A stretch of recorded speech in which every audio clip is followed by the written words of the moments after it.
Y'all probably know what The Verge is. It's a tech blog that's basically run by NBC. And I kind of like it. They talk about some interesting things, but I do think over the years, The Verge as an outlet has kind of been on its way out, kind of been declining in quality.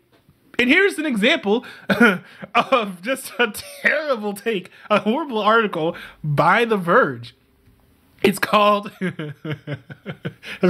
Shut Up and Mint the Coin.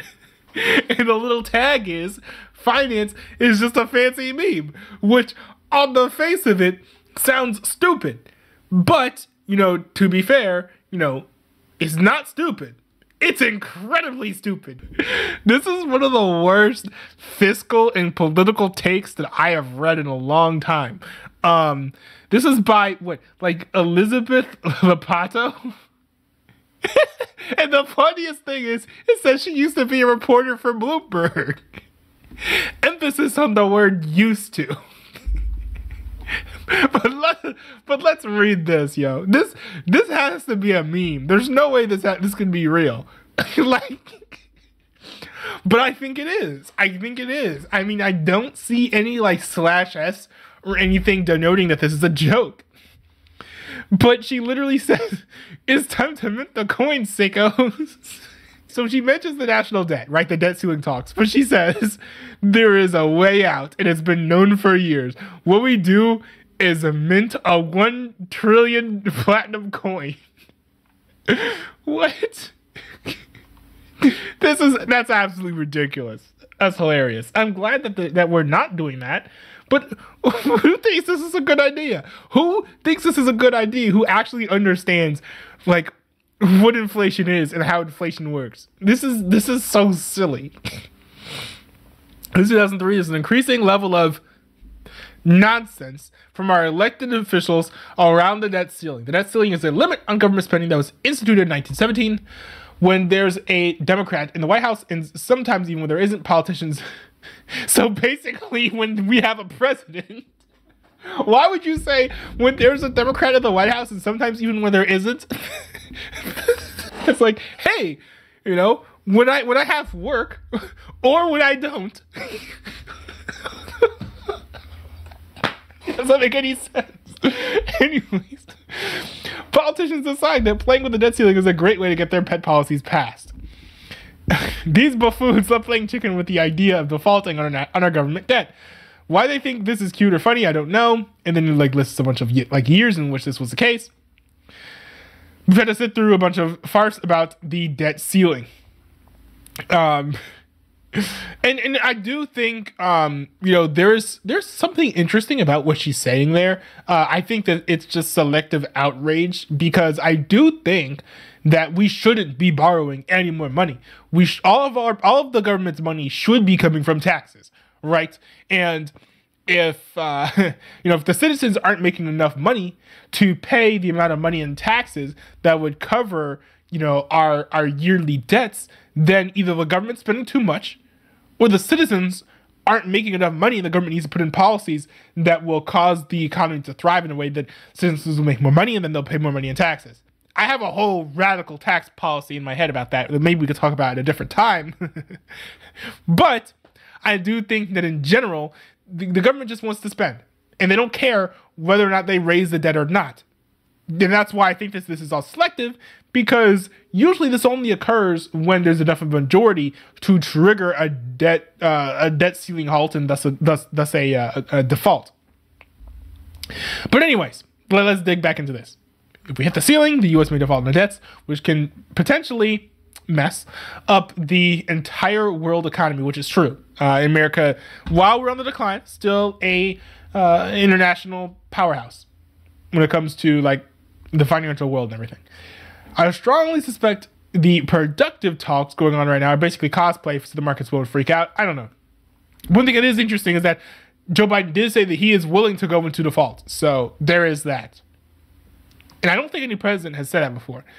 That's rather interesting. She says, there are theoretically adult-sounding ways to revise the law to fix this problem, but I invite you to contemplate our elected officials. Nobody in Congress seems capable of even pretending to act like an adult. Well, it's probably because she is most likely a Democrat. It is thus mostly paying attention to Democratic lawmakers. So she says, so in that spirit, I present to you the coin, which is cool as heck. She says, what happens is that the U.S. Treasury mints a platinum coin and deposits to the Federal Reserve, and Congress is moot. We know that the coin is legal. And this is true. What she's saying here is true. Like, the Federal Reserve can mint this coin whenever they wish. This is not like crypto, where only a certain amount of the coin can be minted, at a certain rate. This is something that the Federal Reserve can just arbitrarily mint, which I think is a problem in and of itself, but this is just how the system works. The former head of the U.S. Mint said it could be done. So and she says, so I think the main objection is that it comes from people who have been ruined by the internet. No! The main objection comes from people who understand how economics works.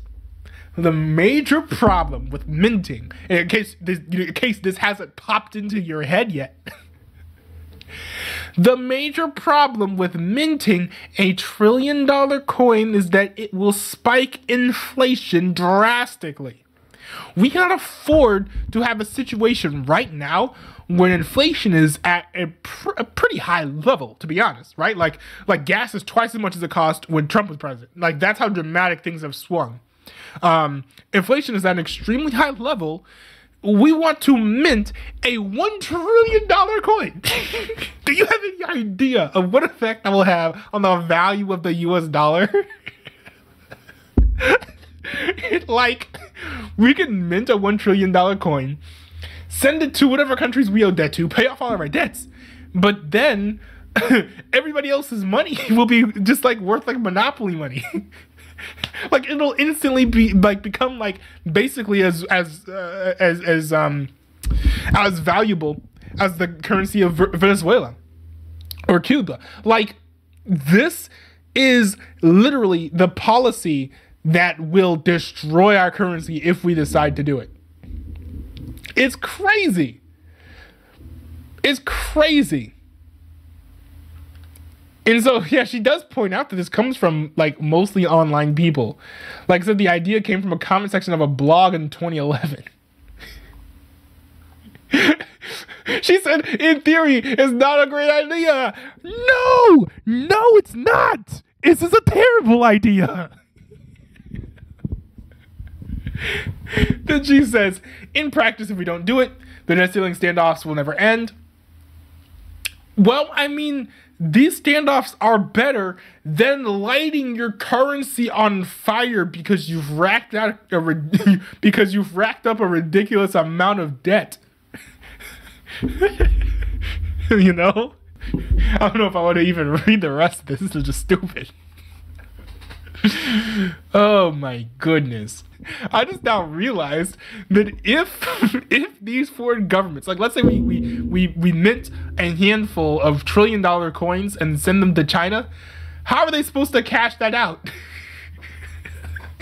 No one will have the change to give them the money. So let's say they want to spend 1 million of that, they can't. This is just so stupid. This is such a terrible idea. No.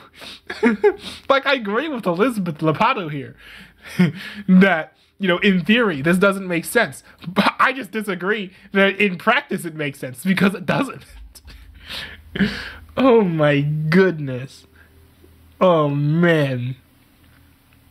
It would be hilarious to see this happen, though, just to see the entire economy collapse. Wow.